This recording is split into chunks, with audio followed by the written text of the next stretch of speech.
این نانی کی است؟ نان افغانی. نان تاجیکی نیست؟ نه افغانی هست افغانی. بچه گفته ازبکی. نه ازبکی میخوای ازبکی برای درست میکنه.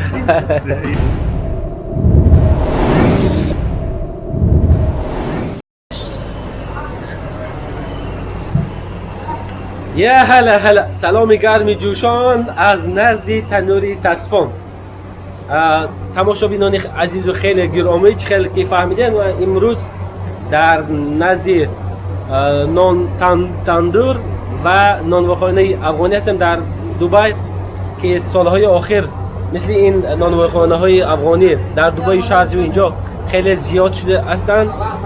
برای آنکه کسایی که در دبی پیش از سالهای 2010 آمده بودن میدونن که پیشتر قبلا در اینجا فقط نانهای پاکستانی بود، نانهایی که تونوک هستن مثل یا لبنانی میگن اون نانها را که با اون نانها شاورما پیچونیده میشن و بعد از سالهای 2010 مثل این نانها خیلی زیاد شدن، یعنی مارکتینگ بازار شناخت این نانها را خیلی که میبینید و الان اینها خریداری و کستومرهای زیاد دارن و در هر منطقه شارجه و دبی در هر منطقه تا 2 تا 3 تا نانواخانه های افغانی را شما یافته میتوانید که در اینجا چند نمود نانها را پیشکش می‌کنند.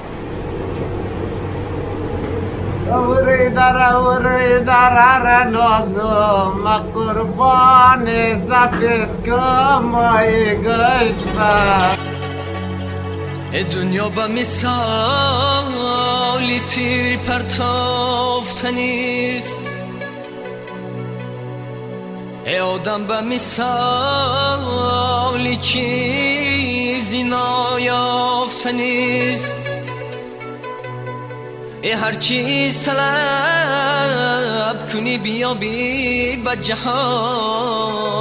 یک منطقه در یک جا 2 تا نانواخانه هست، با در این نزدیکی هم در اونجا در یک 100 متر 200 متر باز هم نانواخانه این افغانی هست، یعنی در همه منطقه ها نانواخانه ها خیلی بسیار شدن سالهای آخر.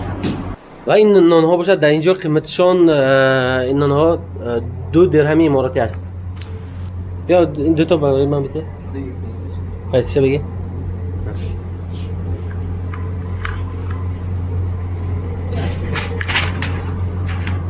این هر یک نانها 2 درهمی، اینش هم 2 درهمی است.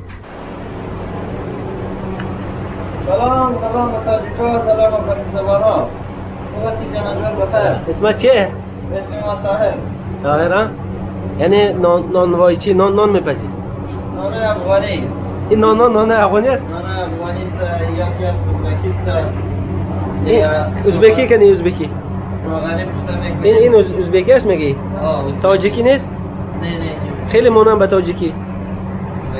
ازبکی. یعنی در افغانستان این نانا رو میگن نان ازبکی ها؟ لیکن تاجیکی دیده؟ نانای تاجیکی را؟ تاجیکی دیگه مثلا تاجیکی هم پخته میشه. این خیلی نزدیک است به نانوایی های خیلی خوشرو و قشنگ نیست، لیکن نزدیک است. میدونی که نانوایی های تاجیکی خیلی قشنگ است، خوشرو است، صدها نموده است. میدونی؟ گل میزنن نانوایی های تاجیکی و گل میزنن، هر چی میکنن، یعنی 10 ها 100 ها نمود دارن، خیلی خوشرو هستن. میدونی؟ دیده است اینا؟ دوستان عزیز، در اینجا این ویدیو کوچیکی امروزه به آخر میرسد. فقط به شما سوال که این نانهایی که میبینید این نانهای ازبکی است یا نانهای تاجیکی؟ نمیدونم، در پایین کامنت فکراتون بنویسید، برای که اینا میگن که این نانهای ازبکی است. هر یک کس فکرش در پایین کامنت بنویسید. در اینجا به آخر میرسیم. در پناه خدا باشید و مع السلامه.